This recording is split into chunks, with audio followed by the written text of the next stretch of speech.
Loud explosions accompanied by sounds resembling aircraft flyovers were heard in Venezuela's capital, Caracas, this morning.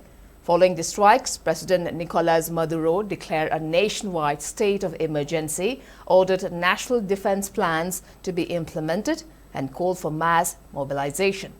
Venezuela's government has accused the United States of attacking civilian and military installations. On the other hand, U.S. President Donald Trump has claimed that Venezuela's Nicolas Maduro has been captured after the U.S. carried out a large-scale strike on the country. He added that Maduro's wife has also been captured and flown out of the country.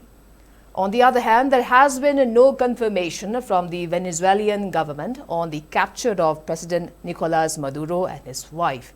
In a post on Truth Social, U.S. President Donald Trump said the United States of America has successfully carried out a large-scale strike against Venezuela and its leader, President Nicolas Maduro, who has been, along with his wife, captured and flown out of the country.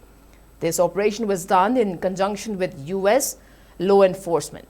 This comes amid Venezuela's tensions with the United States as Donald Trump-led administration takes actions against the government of President Nicolas Maduro, including the seizure of all tankers and at least one airstrike on land earlier.